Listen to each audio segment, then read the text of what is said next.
선교는 끝내야 할 일이죠. 언젠가는 끝나지요. 근데 많은 분들이 그냥 충성스럽게 옛날처럼 그렇게 일하면 언젠가 하나님 나라 오겠지. 아닙니다. 선교는 끝내야 됩니다. 끝내야 할 일입니다. 분명히 성경은 끝난다고 말하고 있습니다. 로마서 10장 18절에 보면 그 소리가 온 땅에 퍼졌고 그 말씀이 땅끝까지 이르렀도다.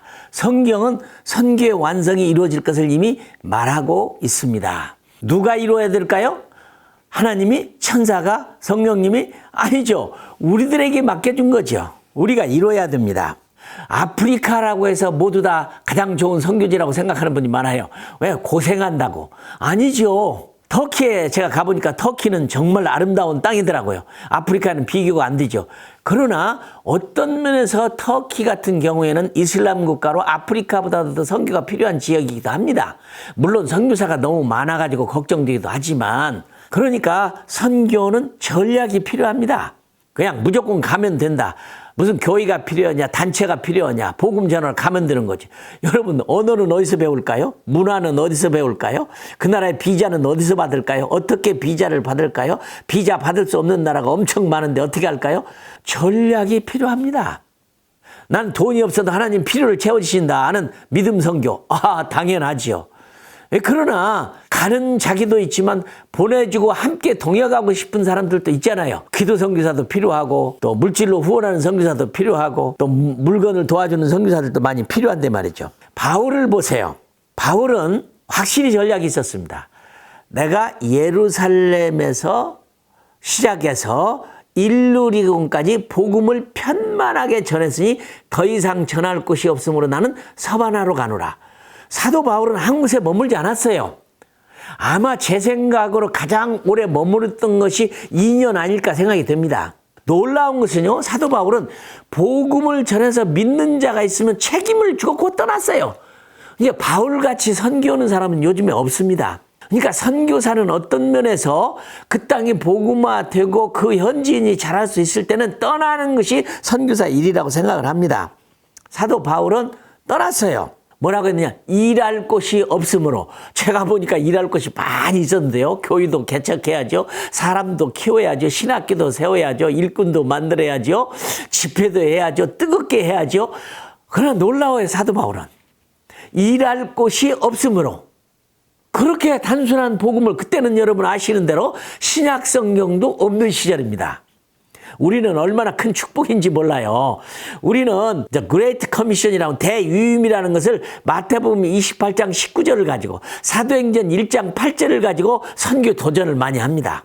그러나 사도 바울과 사도들과 당시의 사람들은요, 신약 성경이 없었어요. 뭐가 그들에게 그레이트 커미션일까요? 대유임이었을까요? 아브라함이었을까요? 너로 인하여 모든 민족이 복을 받으리라. 사도들은요, 신약 성경이 있어서 뜨거운 열정이 있었던 게 아니에요. 그러나 우리는 신약 성경을 가지고 있음에도 불구하고 뜨거운 열정이 솟지를 않아요. 사도 바울은 벌써 누가복음도 누가도 마찬가지지만 모든 성경이 란 말을 했어요. 모든 선지자들의 글이 구약 성경을 통해서 선교의 뜨거운 열정을 그들은 얻었습니다. 그 다음에 사도 바울은요, 남의 터 위에 건축하지 않는다고 그랬어요. 중복 투자 해서는 안 되는 거죠. 저는 감비아 같은 경우에도 제가 일하는 동네에 다른 미국 선교단체가 와갖고 들어오겠다고 하더라고요. 아니, 감비아에 복음을 듣지 못한 마을과 동네가 그렇게 많은데 왜 제가 일하고 있는 동네에 와서 학교를 세우고 교회를 세우겠다는지 나는 이해가 되지 않더라고. 물론 내가 농담으로 해서 우리 선교센터 앞에 문 앞에다 세워라 그랬어요. 미완성 과업 성취를 위한 목적. 이게 선교의 목적이 안 되면요, 이건 정말 전략적인 선교가 아니고 효율적 설교를 할 수가 없어요. 물론 제가 농담으로 그렇게 말합니다. 아프리카 우간다에 가시는 분 있으면 몰려가는 데를 왜 가냐? 이렇게 농담을 합니다. 가나를 가겠다고 말하면 가나마나한 곳에 왜 가냐? 이렇게 말을 합니다. 아프리카라고 해서 최고의 선교지가 아닙니다. 오히려 아프리카보다도 18억의 무슬림, 9억의 힌두, 4억의 불교들이 더 시급하고 아예 선교사가 없는데, 여러분 놀랍게도 우리는 그동안 사우디아라비아를 얼마나 많이 기도했습니까? 여행도 안 되고 비자도 받을 수 없고 갈 수가 없고 잡히면 목이 달아나고 순교당할 수 있는 그런 곳이 여러분 21세기에 문이 열린 거 여러분 아시죠? 비자 신청하면 20분이면 나와요. 이런 놀라운 시대를 하나님이 열고 있다는 말입니다. 너무 감사한 게 제가 사우디아라비아를 가봤더니 이미 사우디아라비아 언어를 이미 공부하고 준비했던 젊은이가 열리자마자 벌써 들어와 있더라고요. 이렇게 전략적으로 미완성 과업을 위해서 어떻게 성취할 것인가는 생각을 좀 해야 됩니다. 교회가. 준비를 해야 됩니다. 중복 투자를 피해야 됩니다. 사도 바울은요. 더 이상 일할 곳이 없으므로 서반하러 간다. 이게 무슨 말입니까? 새로운 지역을 찾아가는 겁니다. 복음이 필요한 지역을 찾아가는 것입니다. 사도 바울의 전략은 땅끝까지의 전략입니다. 그의 종말로는요, 선교적 종말인데 땅끝까지 복음 전하면 주님 오신다는 것이지 뭐 신비하게 어렵게 복잡하게 뭐 이렇게 종말론을 얘기하지 않았습니다. 땅끝까지 복음을 전하면 하나님 오신다. 그 다음에 또 하나의 그의 전략은 한 곳에 머물지 않는 것입니다. 참 어려운 얘기지만 한 곳에 머물지 않았어요. 과거에는 우리가 그 땅에 뼈를 묻으러 간다고 한 말이 있었습니다. 그러나 그게 굉장히 효과적인 말은 아닙니다. 베드로도 마찬가지죠. 베드로도 선교를 늦게 깨달았지만 결국은 우리가 아는 대로 로마에 가서 거꾸로 십자가에 못 박혀 돌아가셨다고 하잖아요. 로마에 가서 로마 선교가 될 수 있도록 그런 놀라운 것을 만든 게 바로 사도 베드로예요. 그러니까 최고의 선교 전략은 뭐냐? 이 천국 복음이 모든 민족에게 증언되기 위하여 온 세상에 전파하더니 그제야 끝이 오리라.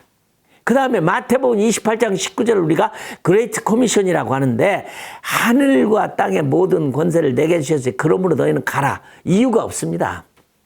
그리스도인은 가야 합니다. 복음이 필요한 자를 찾아가야 됩니다. 제자를 삼고 세례를 주고 복음을 전하는 것입니다. 세상 끝날까지 그렇습니다. 세상은 끝난다는 것입니다. 언젠가는 시간은 끝나요. 근데 땅끝까지 복음을 전하는 게 시간의 종말이라는 것입니다.